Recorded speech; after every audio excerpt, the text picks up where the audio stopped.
सल्लल्लाहु अला हबीबिही मुहम्मद व अलैहि वसल्लम। सलाम हो सैयदना मोहम्मद मुस्तफ़ा सल्लल्लाहु अलैहि वसल्लम पर और आपकी आले पाक पर।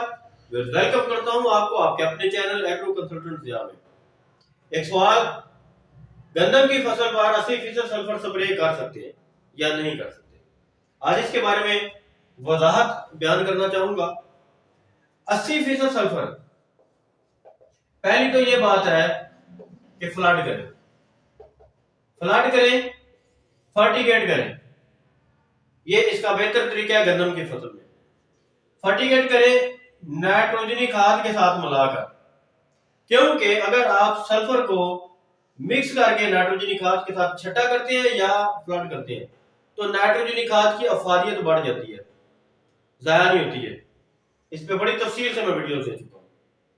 नाइट्रोजनी खाद सल्फर कोटेड यूरिया आपने मार्केट में देखी होगी, सल्फर कोटेड यूरिया, सल्फर मिली यूरिया मार्केट में मिलती है। ये इसीलिए मुतारफ कराई गई थी क्योंकि नाइट्रोजन के साथ जब सल्फर लगता है तो ये नाइट्रोजनी खाद को जाया होने से बचाती है, उसका ज़िया रोक देती है।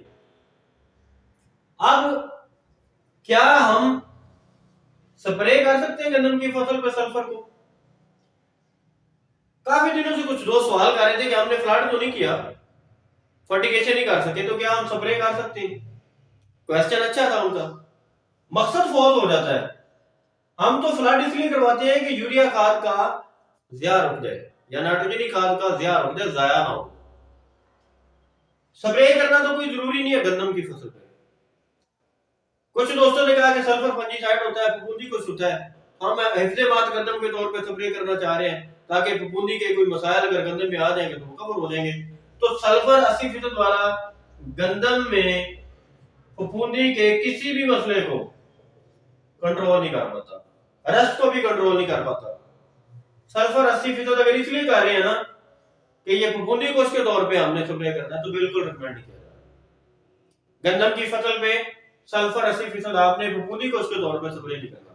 अगर मसला आ जाए हिफ्ज़-ए-मात गंदम के तौर पे आपको करना पड़े, रस्ट के लिए हमें ज्यादा मसला होता है, तो नेटिवो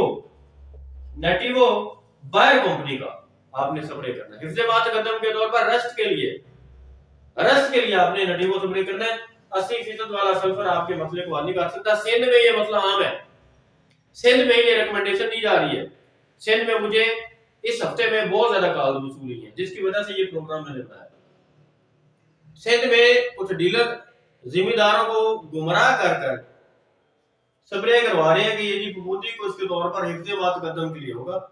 पंजाब में बहरहाल ये शिकायत मुझे नहीं मिली, तो वादे कर दूं नेटिवो का स्प्रे आप हिफ्ज़-ए-मात गंदम के तौर पे कर सकते हैं, सल्फर 80% का नहीं कर सकते। हाँ जी, किन सूरतों में 80% वाला सल्फर आप गंदम की फसल को स्प्रे कर सकते हैं, आप इस पे बात कर लेते हैं। अगर तो आपकी फसल में पलाहट आ रही है, येलोइश हो रही है, अगर आपकी पीलापन आ रहा है, तो आप 80% वाला सल्फर उसके ऊपर 400 ग्राम स्प्रे कर सकते हैं। पलाहट आने की वजह क्या होनी चाहिए? अगर ज्यादा वतर की वजह से पलाहट आ रही है, यानी पानी लगाया, पानी देने के बाद वतर ही नहीं आ रही जमीन, पानी को महीना गुजर जाता है, वतर ही नहीं ले रही होती जमीन, तो जब जमीन वतर नहीं ले रही होती तो उसकी जड़ों के अंदर जो नाइट्रोजन वाले बैक्टीरिया होते हैं तो वो पौधे ही की नाइट्रोजन को खाना शुरू कर देते हैं। लिहाजा नाइट्रोजन का अपटेक भी मुनासिब नहीं रहता, पलाहट आ जाती है। तो सल्फर जब आप देते हैं स्प्रे में तो इन बैक्टीरिया को, इनका थोड़ा सा मुसाम खुलते हैं जमीन के, तो इनको नाइट्रोजन की फराहमी थोड़ी सी यकीनी हो जाती है, इसलिए सल्फर का स्प्रे रिकमेंड किया जाता है, धान में भी और गन्नम में भी। दूसरा, आप इसका स्प्रे अगर कहें ना कि बूंदी को इसके तौर पे होगा तो वो नहीं कर सकते, फर्टिलाइजर के तौर पे आप कर सकते हैं येलोइशपन को कम करने के लिए, लेकिन ये शर्त नहीं है कि येलोइशपन इससे कम हो जाएगा, कदरे बेहतर हो जाएगा। ये भी ध्यान में रखिएगा, कदरे बेहतर हो जाएगा। जमीन के कुछ मसाम इससे खुलती है, सल्फर ऊपर से जब पड़ता है पौधे के ऊपर पड़ता है, पौधे का अपना निजाम बेहतर होता है खुराक बनाने का, उसके अंदर फोटोसेंसिस का अमल थोड़ा सा बेहतर होना शुरू हो जाता है, इसके बड़े अच्छे नतीजे मिलते हैं। हमने इसको ट्रायल करवाया, प्रैक्टिकल भी करवाया, बहुत दफा मैं करवा चुका हूँ। लेकिन जो लश ग्रीन फसल आपने कर लेना हो ना, लश ग्रीन, अगर आप एक बस काली स्याह है ऐसे सरसब्ज फसल हो, तो मैग्नीशियम सल्फेट ये फ्लड किया करें, फ्लड करें, स्प्रे की बजाय फ्लड करें। मैग्नीशियम सल्फेट आप फ्लड करें, इससे नतीजे आपको बहुत बेहतर मिलेंगे, बहुत बेहतर मिलेंगे। यानी 80% सल्फर के स्प्रे से भी आपको उतने नतीजे नहीं मिलेंगे। बाकी ये गन्नम की बात कर रहा हूँ, बाकी फसलों पे 80% सल्फर हम स्प्रे कर सकते हैं। कपास की फसल में इसकी रिकमेंडेशन की जरूरत पड़ जाती है।